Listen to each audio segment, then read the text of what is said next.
네, 여러분 안녕하십니까? 이호원입니다. 오늘은 돈 버는데 가장 도움이 되는 자동차라는 주제로 말씀을 드려보겠습니다. 돈을 버는데 가장 도움이 되는 차는 어떤 차일까? 그것에 대해서 저의 생각을 한번 공유해 보겠습니다. 제가 운전을 처음 시작한 게 1999년도니까 대략 횟수로는 25년 정도 된 것 같네요. 결론부터 말씀드리면은 돈을 버는데 가장 도움이 되는 차는 고장이 적은 자동차가 돈을 버는데 가장 도움이 된다. 어떻게 보면 이제 단순하고 간단한 얘기라고 볼 수가 있는데요. 수리비가 들어가면은 단지 그 수리비가 들어가서 비용이 들어가기 때문에 돈이 이제 더 나가고 덜 나가고 이래서 수리비가 적게 나가면 그러면은 돈을 조금 지출했으니까 돈을 더 세이브할 수 있다. 이런 단순한 개념이 아닙니다. 제가 경험한 것을 간단하게 설명을 드리면 사람들은 이제 누구나 비싼 차를 가지고 싶어 하잖아요. 비싼 차를 사려면 돈이 있어야 돼요. 그러면은 돈을 모으려면은 비교적 유지비가 적게 들어가는 차를 유지하면서 돈을 모아야 그래서 돈을 모아야지만 비싼 차를 또 살 수가 있는 거죠. 그러면은 비싼 차가 좋은 차냐 이렇게 이제 볼 수가 있느냐라는 질문에서 비싸다고 무조건 좋은 차도 아니다. 그런 경험을 한번 얘기를 해보고 싶습니다. 제가 여태까지 맨 처음부터 탔던 차를 쭉 다 생각을 해보면은 한 25년 동안 한 10대도 넘는 것 같아요. 다 그 차종이 처음에 두세 대째는 맨 처음에 엘란트라를 타다가 그 다음에 뭐를 타다가 갤로퍼도 타고 이렇게 바꾼 순서를 다 기억을 하는데 어느 정도 시점이 지나고 차를 너무 많이 바꾸다 보니까 그 바꿨던 차종들이 다 기억이 나질 않아요. 어쨌거나 제가 경험해 본 내용은 뭐냐면은 수리를 할 때 수리비만 들어가는 게 아니라 이제 저는 개인 사업을 하고 있으니까 사업을 할 때 차가 고장이 나게 되면은 영업에서 굉장한 큰 타격이 돼요. 그래서 영업을 하는 데 있어서 차가 고장이 나면 굉장한 애로사항이 되기 때문에 차가 고장 나기 전에 정비를 해두는 것이 좋고, 그리고 차를 고칠 때 정비소에 들어가면은 계속 대기 시간이 있고 그 시간 동안 일을 못 하고, 그리고 차를 맡겨놓고 오게 되면은 차를 맡기고 또 택시를 타고 왔다가 또 다시 또 차를 찾으러 택시를 또 타고 가고, 이런 것들이 가까운 거리 이제 집에서 회사까지 10분, 카센터까지 10분 이렇게 이제 저는 청주에서 거주를 하고 있기 때문에 굉장히 가까운 거리에서 이렇게 이동을 하고 일을 하고 이렇게 하다가 갑자기 차가 없어지게 되면은 길에 나가서 택시를 잡으려고 그러는데 30분을 기다려도 차가 안 와. 그리고 택시를 타도 그 택시비에 또 택시 또 기다려야 되고 호출해야 되고, 운전을 하면서 10분 만에 이렇게 이동하고 그랬던 거에 비해서 택시를 타고 이런 것들이 굉장히 불편하게 되고, 하여간에 차가 고장이 나면은 엄청나게 속을 썩이고 굉장히 애로사항이 많다, 그런 내용이 되겠습니다. 그래서 처음에는 이제 차가 고장이 나면은 노트북을 가지고 카센터에 가서 차에 이제 수리를 맡기고서 거기서 이제 작업을 했어요.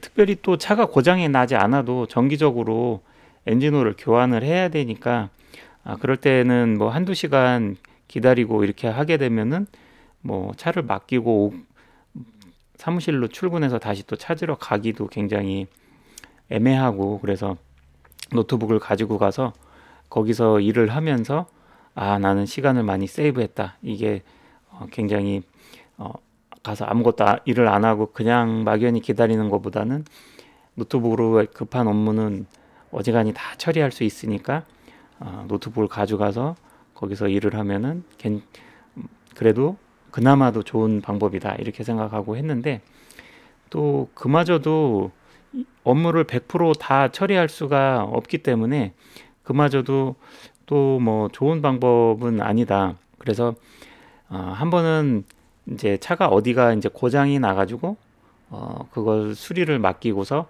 거기서 이제 시간이 오래 걸리고 하기 때문에 차를 맡겨놓고 오는 상황이 됐었어요. 그래서 차를 맡기고 택시기사를 불러가지고 사무실로 오면서 택시기사하고 이제 차 수리를 맡겼다 이런 얘기를 하면서, 이제 택시기사님은 차에 대해서 더 많이 잘 알기 때문에 이런저런 이제 수리에 대해서 얘기를 하는데, 그 택시기사님의 수리에 대한 자동차 관리 수리 철학에 대해서 한 말씀 듣게 됐어요.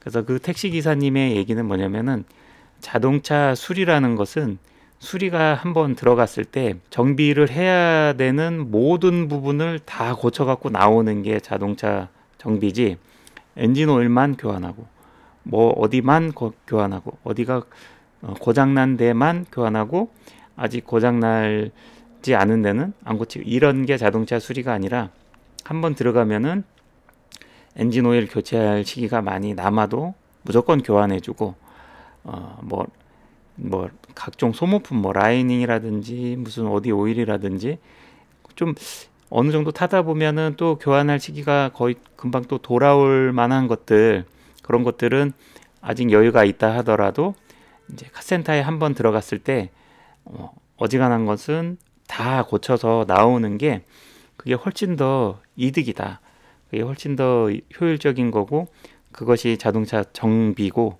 자동차 관리다, 이런 철학을 얘기를 해주셨어요. 그래서 그 얘기를 듣고 그때부터는, 그 전에는 엔진 오일 교환 시기를 넘거나 거의 가득 채워서 이제 교환할 시기가 지났다고 메시지가 뜨면 그때 교환을 하고 이랬는데, 그때 이후로는 뭐 예를 들어서 엔진 오일 교환 시기가 뭐 25,000km에 한 번씩 교환을 한다 그러면은 뭐 10,000km나 20,000km 사이 정도밖에 안 탔어도 카센터에 들어갈 일이 있으면 그럴 때 엔진 오일을 같이 교환을 해버린다든지, 그런 식으로 미리 다 소모품을 정비를 해버리고 나면은 카센터에 갈 일이 훨씬 적어진다.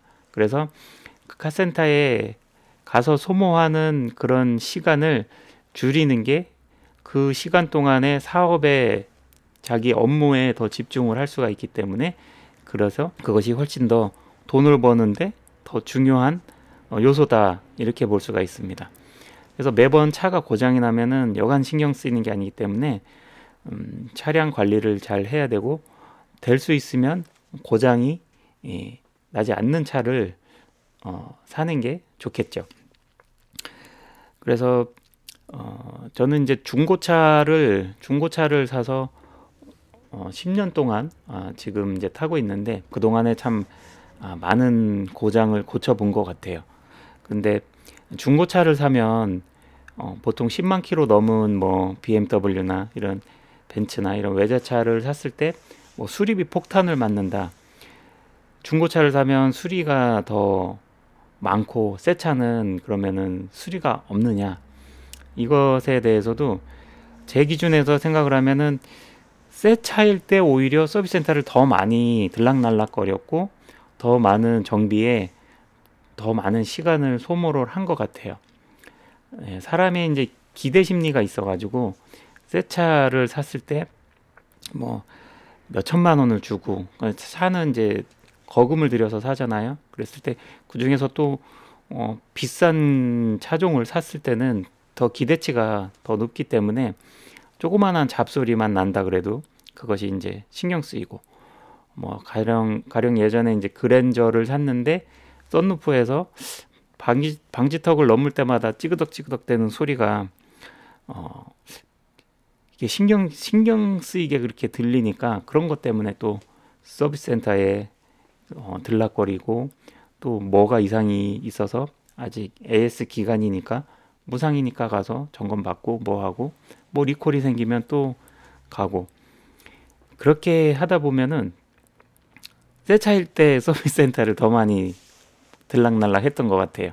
그래서 중고차를 사게 되면은 의외로 그런 일이 별로 없어요. 그래서 이거 먼저 타던 차주가 이러한 그 정비 이력을 다 해줬기 때문에 뭐 엔진 오일을 교환하거나 소모품을 교체하는 그런 일 외에는 장고장이 더 안 생기나 이런 생각을 했던 적도 있는데요. 어쨌거나 이제 다시 돌아와서 이제 10년 동안 BMW 520D라는 그 중고차를 사가지고 10년 동안 타면서 이 매번 엔진 오일을 갈거나 뭐 어떤 소모품을 정기적으로 갈고 그럴 때마다 정비소에 가서 시간을 할애하는 게 너무 아까워가지고 몇 년 전서부터는 이제 단골 카센터에 사장님한테 부탁을 해가지고 좀 회사가 좀 바빠서 그런데 비용을 더 주더라도 혹시 제 차를 픽업을 해서 엔진 오일을 갈아서 다시 갖다 주시면 안 되냐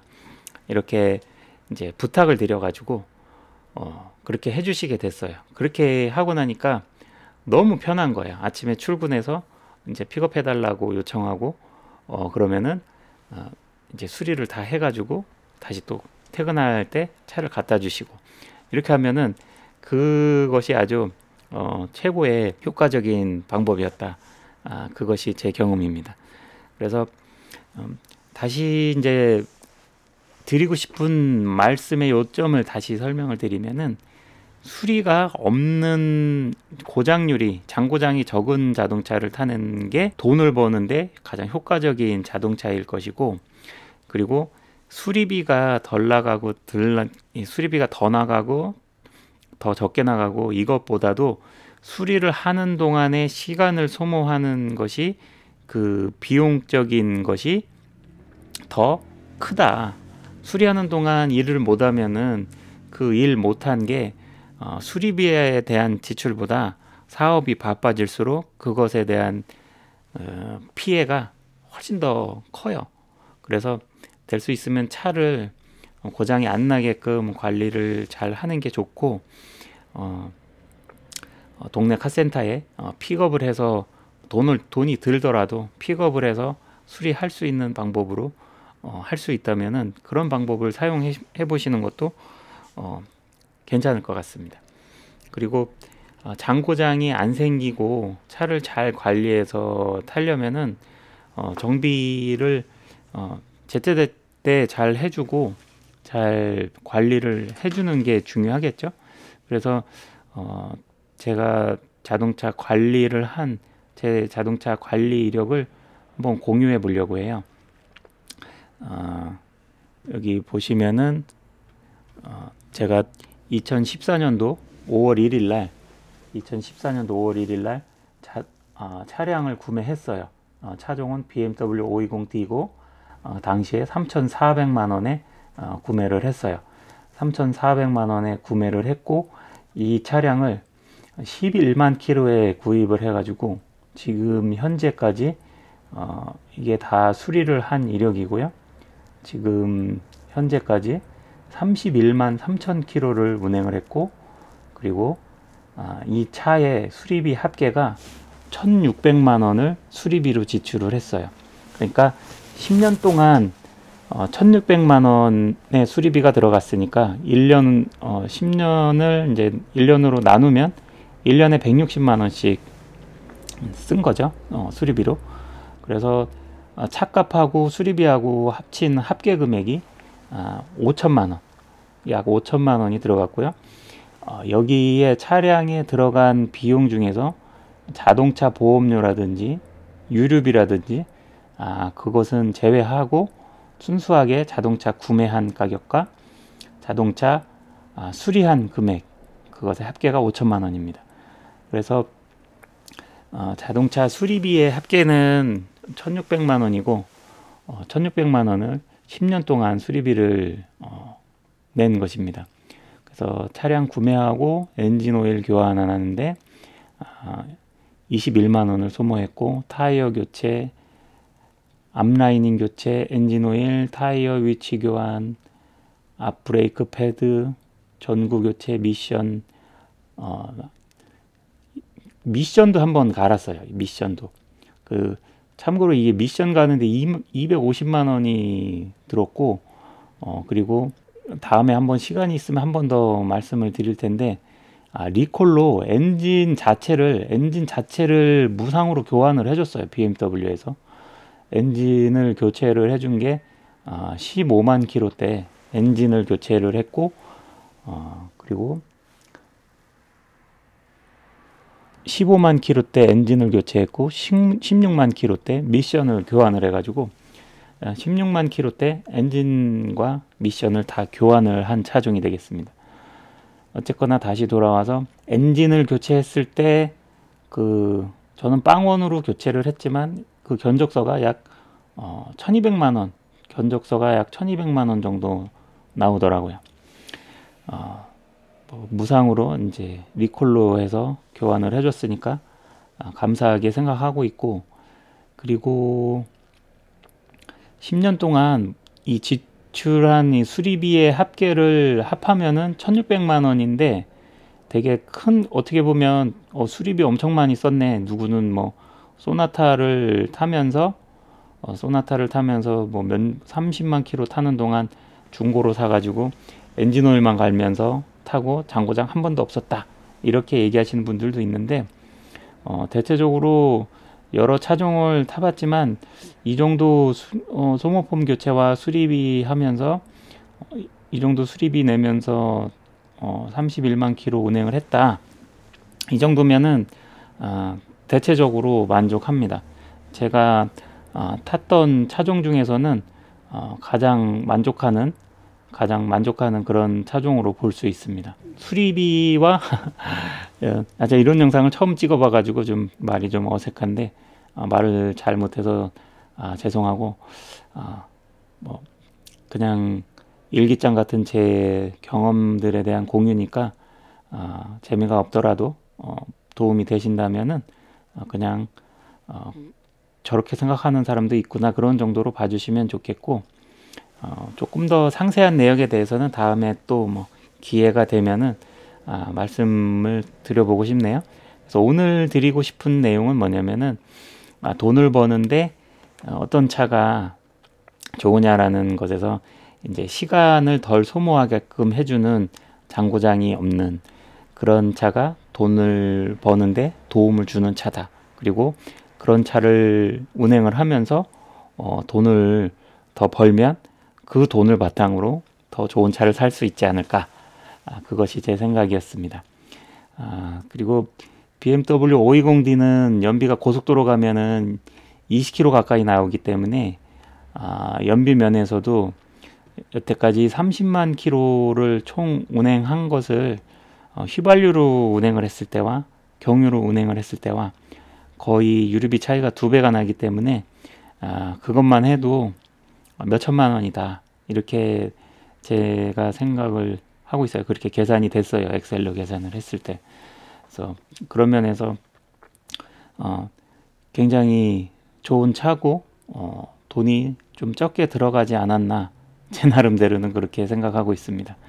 물론 뭐 외제차기 때문에 수리비도 비싸고 그리고 뭐 일본 차나 현대차가 지금 수리가 잔고장이 얼마나 날지 모르지만 대체적으로 이 정도면 만족한다, 그런 내용이고, BMW나 이 독일 차들이 독일 차는 고장이 안 나나 뭐 이렇게 생각했었는데, 막상 타보면은 실제로 뭐 짜잘한 뭐 문짝 잠기는 것도 고장 나고, 뭐 소모품을 교환하는 거 말고도 뭐 트렁크 쇼바가 나간다든지 뭐 스프링이 나간다든지 뭐 그런 그 고질적인 막 잔고장들이 많이 있는 편이에요. 그럼에도 불구하고 그런 것만 또 교체를 해주면은 그것이 또 새 거 같은 느낌으로 또 타는 그런 맛이 괜찮았던 것 같아요. 그래서 수리가 덜 들어가는 차가 돈을 버는데 도움이 되는 차인데, 그러면은 수리가 잔고장이 안 나고 수리를 좀 안 하게, 수리하는 시간 동안 그 시간을 아끼고 일에 더 집중할 수 있게 그렇게 하려면은 최종적으로 말씀드려서 자기의 자동차를 자기가 잘 관리를 해야 뭐 제때제때 갈아주고 소모품도 갈아주고 어디가 아프다 그러면은 제때제때 잘 고쳐줘야지 잔고장이 없는 차가 돼요. 지금 제 차가 31만 킬로를 운행을 했는데 보통 한 3, 40만 킬로까지 그렇게 타는 사람도 별로 없잖아요. 한 40만 킬로 타기 전에 거의 대부분은 차를 뭐 수출을 보낸다든지 폐차를 한다든지 그렇게 하는 것 같아요. 근데 이 차 같은 경우 20만 킬로가 넘었을 때 그때도 뭐 몇 가지 장고장이 생기기는 했는데 아주 만족스럽게 차량을 운행을 했고, 그리고 30만 킬로 가까이 타면서 여기저기 고장이 조금이라도 보인다 그러면은 돈이 얼마가 들던 싹 다 고쳤어요. 엔진오일도 미리미리 갈아주고, 고장이 좀 있다 싶은 거는 여기저기 다 고쳐놨더니 오히려 차를 운행을 하는데 전혀 문제가 없고 고장이 거의 없어요. 여기 뭐 마지막에 최근에 와서 수리한 게 엔진 오일 고착했고, 블루어 모터 탈부착 세탁, 이거는 에어컨 강으로 틀었을 때 소음 나는 거, 그거 고쳤고, 그리고 20만 킬로대 플렉시블 조인트 갈아주는 게 좋다 해서 요거 갈아줬고, 뭐 그렇게 그다지 크게 수리를 한 게 별로 없다고 생각해요. 그래서 제때제때 미리 자기가 잘 관리하고 정성을 들여서 그렇게 해놓는 게 수리비가 덜 들어가고 고장률이 적은 차가 되는 것 같습니다. 그래서 어떤 차종을 사면 그 차는 장고장이 없으니까 돈을 많이 벌어줄 거야, 이렇게 그게 딱 정해져 있는 게 아니라 어떤 차를 타더라도 자기가 그 차에 정을 주고 제때제때 관리를 잘 하면서 애착을 주고 정비를 잘 해서 잘 관리를 해 놓으면은 특별히 고장이 많이 안 나겠죠. 여기저기 아픈 데가 많이 생기고 소모품도 교환할 때가 됐는데 돈을 아낀다고 계속 정비를 미뤄두게 되면은 그것이 나중에 크게 터져서 엔진을 교환한다든지 큰 위험이 생긴다든지 그럴 수가 있기 때문에 미리미리 잘 관리를 해주고 기록을 해두고서 내가 언제 교환을 했구나, 그리고 언제쯤 뭐를 교환을 해야 되는구나, 이 관리 수첩을 작성을 해두면은 관리하는데 훨씬 더 도움이 될 것 같아요. 그래서 오늘 제가 자동차 관리한 자동차 관리 수첩을 한번 공유를 해봤고요. 이렇게 해서 제가 생각하는 돈 버는데 도움이 되는 차, 그런 차종에 대해서 생각을 해봤고요. 결론은 그거죠. 이제 시간을 제일 적게 쓰게, 자동차 수리하는데 제일 적게 시간을 소모하는 차가 돈 버는 데는 제일 좋은 차가 아닌가, 그것이 오늘 결론이 되겠습니다. 오늘 뭐 자동차를 주제로 처음 한번 말씀드려봤는데 얘기가 조금 어색하고 좀 말이 좀 띄엄띄엄 돼서 좀 죄송한 생각이 드네요. 다음에는 더 잘 준비해서 잘 준비해서 더 좋은 내용을 한번 말씀드려 보겠습니다. 영상 시청해 주셔서 감사하고요. 다음에는 더 좋은 내용으로 또 찾아뵙겠습니다. 감사합니다.